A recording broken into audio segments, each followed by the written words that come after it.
Good afternoon. This is Matt Cumberledge from the Greene County Historical Society, and thank you for joining us for this video presentation. The video you're about to see covers how we repair and restore windows in our historic building. When the county home was built in 1861 and with the succeeding additions up through 1890, all of the original windows, as you can see behind me, were wooden double-hung windows, some of which are in good condition. Unfortunately, many of which are in very, very bad condition. And in the video that follows, we're going to go through the steps in how we repair and restore some of the windows that are in better condition. Unfortunately, those ones that are in poorer condition will need major repair work that's above our skill set. And what we're hoping to do, and the goal of this video, is to launch a fundraising project to start getting the windows fixed. Some of the windows have rotted completely, the frames are bad, the sashes will need to be replaced, and that's well above our skill set to maintain here ourselves at the museum. So, thankfully, the Pennsylvania Historical Museum Commission has provided grant funding for us that will allow us to begin this process.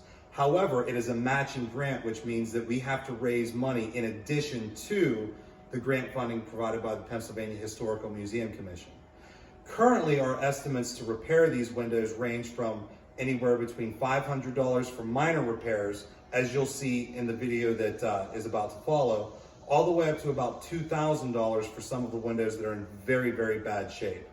And unfortunately, most of the windows are in very bad shape, so we've got to raise quite a bit of money to replace and repair the 147 windows in this historic structure. Again, I want to thank you for joining us, and hopefully this is an educational and interesting presentation. And if you are so inclined, at the end of the video, we'll provide information on how you can help us support this project. Thank you very much. Okay, so this is a double hung window that dates to approximately 1861. And unfortunately, it's in somewhat rough shape. It's been painted shut. The sashes have been blocked so that they no longer move up and down. And what we're going to do is attempt to restore and repair this window. So a little bit of an overview. The anatomy of a double hung window is you have a top and bottom sash, you have stops that hold the sashes in place, and between the stops you have a piece of wood called a parting bead that runs between the two sashes that creates a channel for each sash to ride in. And then at the top, you can't see it here because it's broke, but there should be a rope that goes up to a pulley, and in a channel behind here are weights that counterbalance the windows when they're open. So in the repair of this, what we'll have to do is we'll have to completely take everything apart, take the sashes out. As you can see, the glass is broke in most of the panes. So we'll be sending these to our local lumber yard to have the glass replaced, and then we'll be able to put everything back together. So without further ado, I'm going to begin disassembling this window, and we'll start by taking these jam stops out on either side, which will allow us to get the lower sash out. Then we'll take the parting bead out, which will allow us to get the top sash out. Now, these may break as they're coming out, which is fine because we're prepared to replace these, and typically they do break when you remove them. So we'll be replacing the jams and the parting beads with new wood stock. So with that, I'm going to begin the disassembly process. I've got my tools all laid out here, and generally just a crowbar and a hammer to get in here to start pulling this out will work. Sometimes having a second crowbar handy to help pry it out is an additional plus. And unfortunately, these are covered in 150 years worth of paint, so they will not come out easy and will break, as you can see.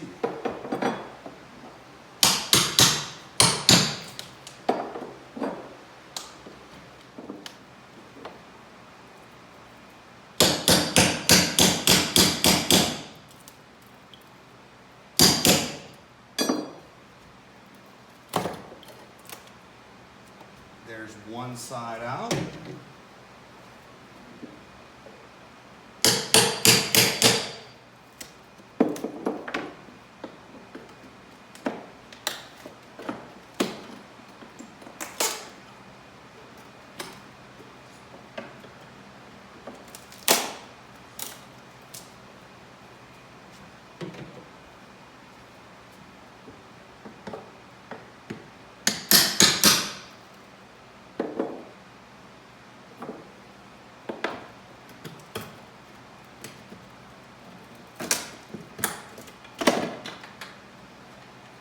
the other side of it. Now, there's a block here that was used to hold the windows shut that we'll have to remove before we take this lower sash out.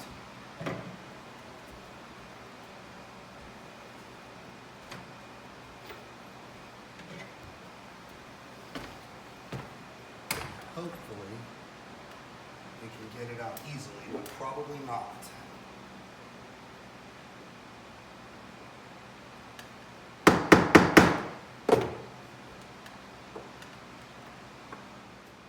Okay, now that we've got that block out, I'm going to replace the sash cord. I'm going to cut the sash cord so I can replace it. So, I'm going to do that. And this is what holds the counterweight that balances the window when it's open. So, these are old and it's missing the one on this side, so we're going to go ahead and replace both sash cords. And with that, I've got to take these nails out that we're holding the stop in, and then I should be able to gently, very gently pry this sash out. Which it might give me some trouble because again, it's been painted over so many times that the paint is sealing it in place.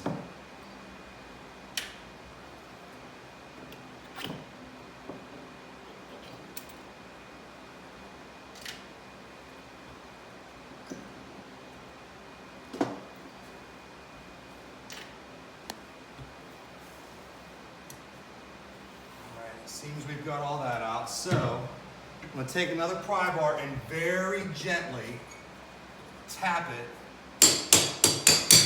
between the two sashes so that I can start moving this out. And you want to do this very gently so as to not break the glass and create a mess. So this sash seems to be free. And I'm going to continue gently pulling it because it's still sealed with paint at the bottom.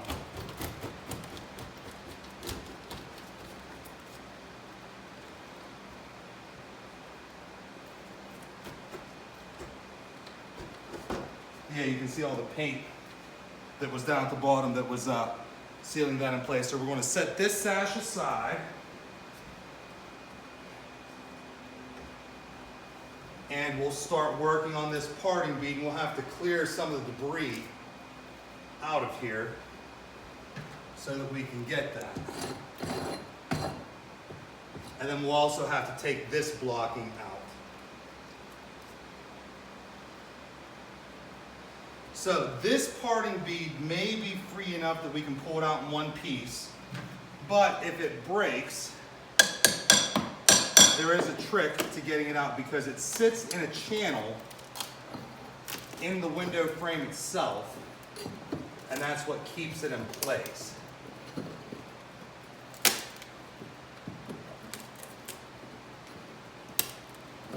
there's a little break there, but that's fine.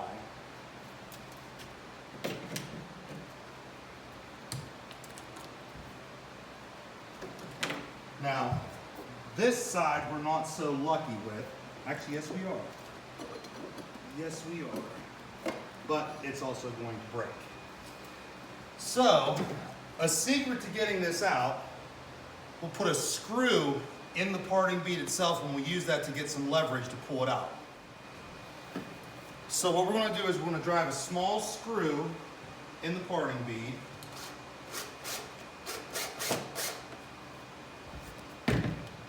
And that will give us something to grab onto so that hopefully we can pry it out, which seems to be working.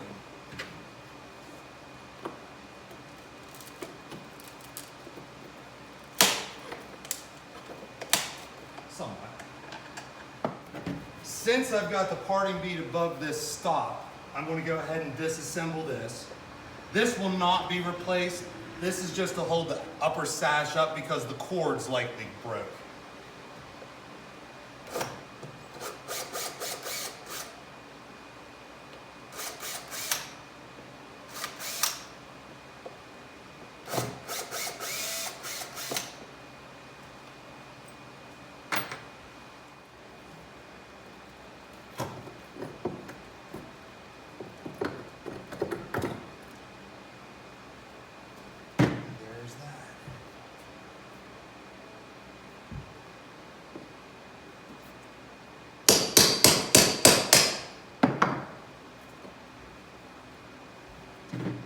Now the last thing we have is this block that's on the bottom of the window. Okay, we've got the blocking from the bottom of the sash out, and unfortunately with a little detriment to the glass, but we were replacing that anyway. So I'm going to continue taking this parting bead out. We're going to go to alternative number 2, which is where we get something behind the parting bead and use it as leverage to pry it out.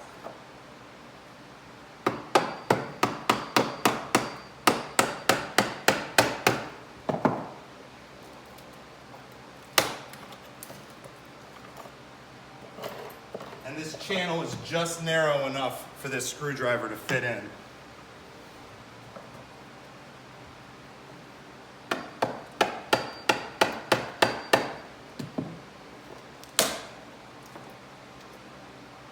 This is just going to chip itself out all the way up.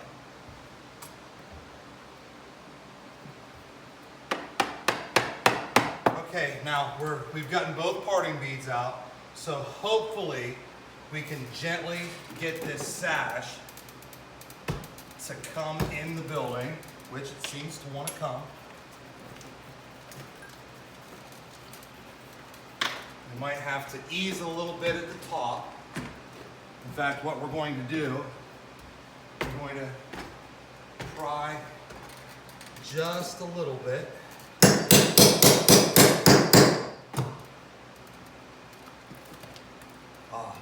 We've loosened up. Now we're going to gently, this is where we'll find out if this sash is attached with cords or not, which it actually feels as though it may be.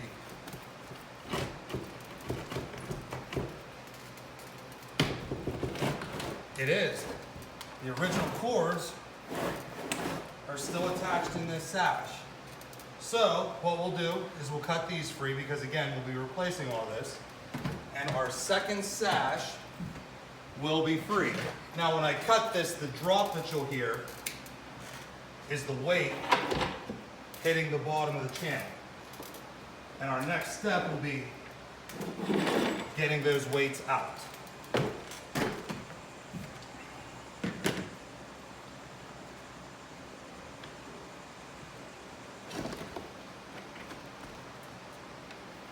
So this sash is now free, and we'll be sending this to our local lumber yard to have the glass replaced. Okay, so now that we've got the sashes removed, we're ready to take the weights out so that we can restring the weights. Now, this is an older window. Typically, there are 2 weight pockets. There's a weight pocket over here for the top sash.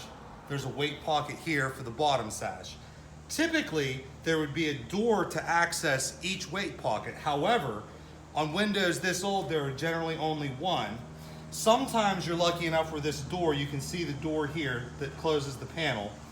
Sometimes you're lucky enough it's held in with a screw. These ones are older than that.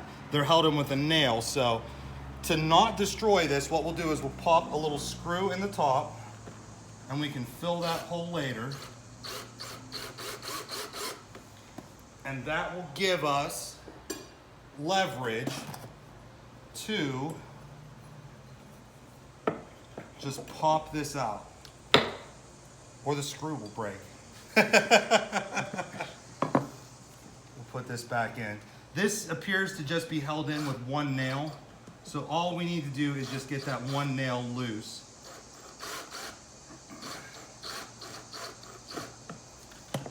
Let me put that in just a little bit further.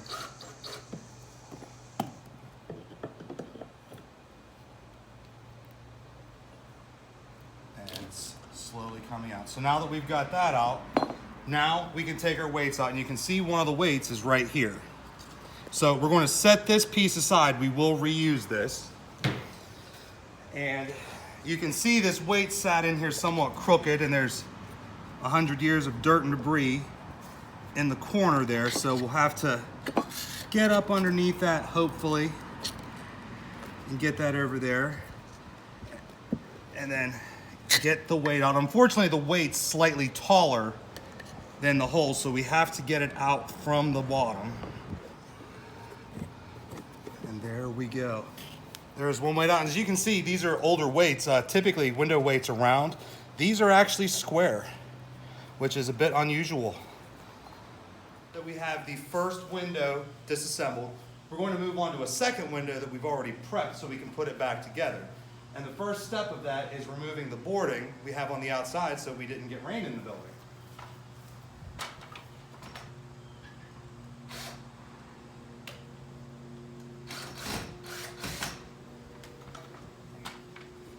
Thank you.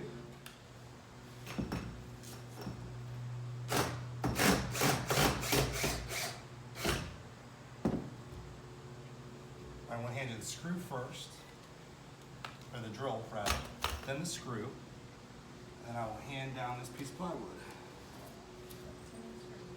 Here, I'll take the screws. Sir?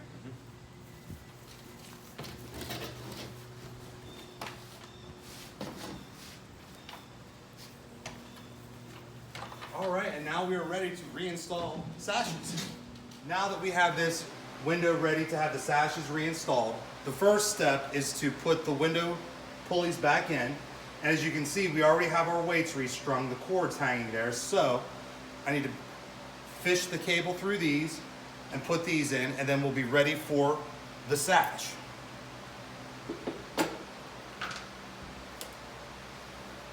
So up on my trusty step stool, and there is a top and bottom to these. The part that's shielded is the top, and we will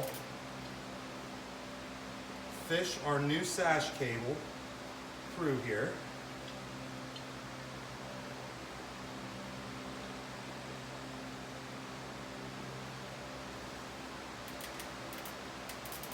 And then this slides into a little pocket here, and we screw it back in place.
And now we'll get the ones on the other side. Okay, so now that we've got our pulleys reinstalled, we're ready to put the top sash in. You always do the top sash first because it's on the outermost portion of the window. And once that's in, we put our parting beads back in, our bottom sash, and then our jam stops. So what I'm doing right now is the way the rope holds this sash in place, you can see there's a groove and a hole that comes down here. We tie a knot in the hole and slide it in there, and that's what actually holds that in place. So, being that this is the top sash, when I string this, the weights have to be at the top of the pulley, so when the window goes up, the weights will come down. So I'm going to make a pencil mark on the side of the window to give me an idea of where my knots need to be. And then I will pull those up, tie the knots, and then we are ready to get this sash installed. So now that I've got my marks made, I can set this aside. And then Janice, this is where I need your help. I'm going to pull this up, and then if you can just hold that rope, actually I need you to hold it above there if you can. And then let's switch sides because I need to tie. Okay. Now that we have our weights restrung, we are ready to put in the top sash.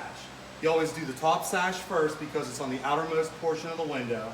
Then after the top sash, you put your parting bead back in the grooves, then your bottom sash and your jams, and then you are ready to go.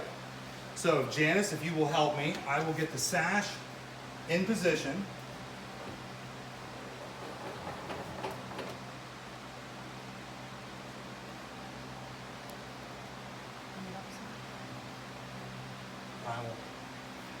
hold this for you. You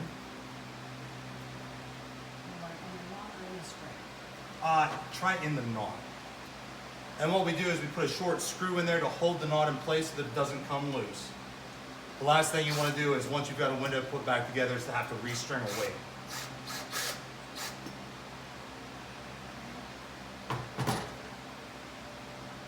Yep, and then trim the cord.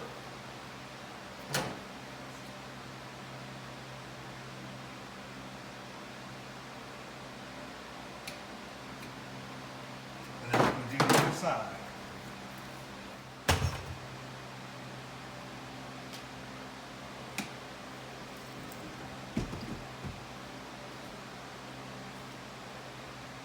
And now this should fit right in the channel.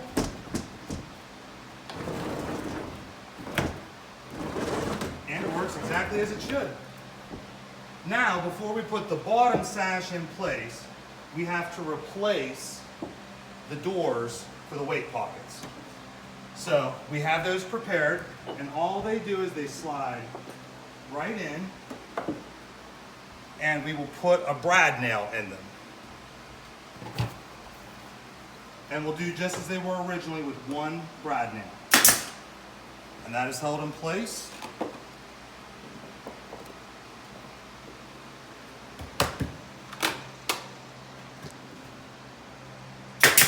And that is held in place.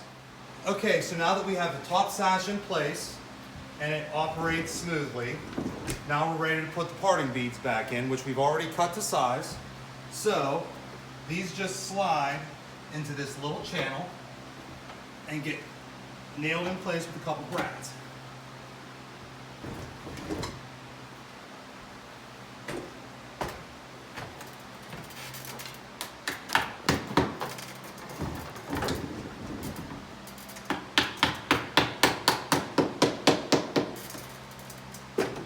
Thank you very much.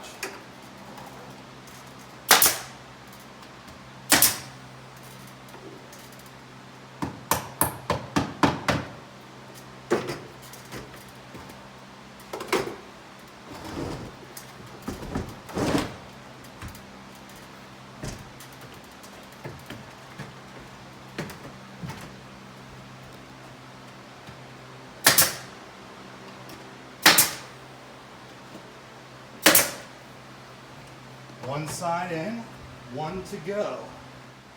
Now we're ready for the bottom sash. So Janice, if you will assist me, I will get the sash in place.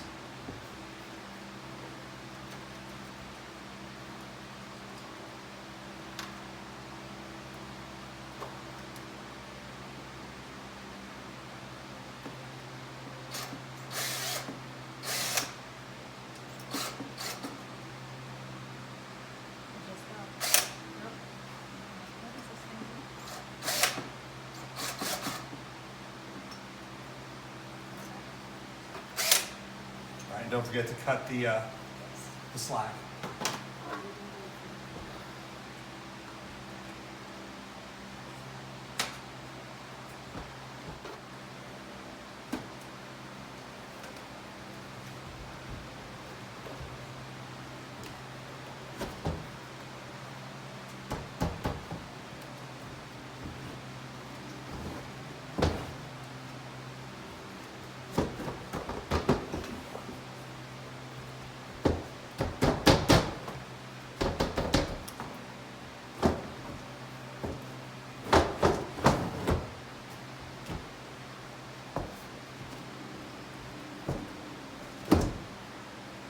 And now we have the lower sash in place.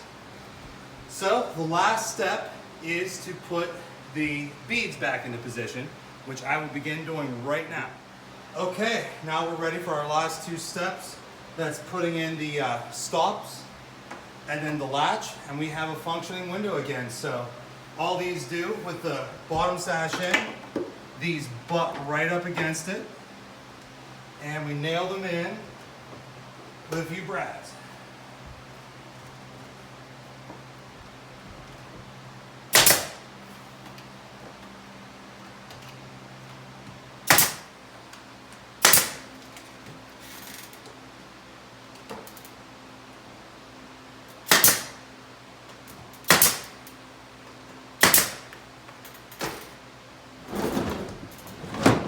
And there we have it. We have a window that works after 170 years. And all we have left to do is put on our latch.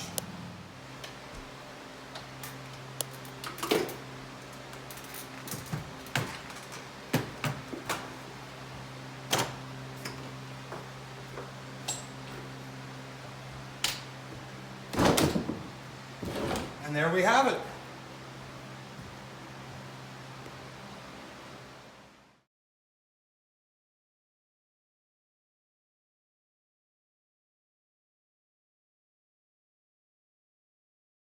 So thank you for joining us for this video.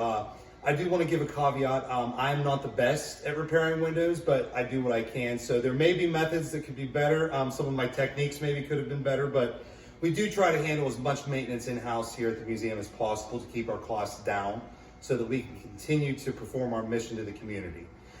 If you are interested in helping support this project, replacing the windows in this wonderful old building, there are a few ways you could do so. The best way is to sponsor the repair of a window. Glenn Toothman of Memory Medallion Incorporated has graciously offered to donate a memory medallion to be placed on every window that's sponsored by somebody or a business in the community so that you can repair the window in honor of somebody to advertise your business or anything like that. How a memory medallion works, it's a small metal disc that we can place on the window that anyone with a smartphone can take a picture of that and it'll bring up any information you choose to put on there. So this is an exciting way to honor a loved one, commemorate your family, show how your business supports the community, or anything you wish. You can also mail donations to the Greene County Historical Society, care of Window Repair, at 918 Rolling Meadows Road, Waynesburg, Pennsylvania 15370. And as always, we're here in the office if you choose to drop a donation off. I do want to thank everybody who sees this for helping to support the museum. These past few years here have been absolutely fantastic. We've been able to make a lot of progress. We've renovated nearly the entire building. We've updated things. We've made it safer for the community. It's beautiful now in a way it hasn't been in many, many, many years. And we want to continue that process. And I hope that you guys seeing this might be able to help us out. So thank you very much. Thanks for joining us, and we will see you later. Bye.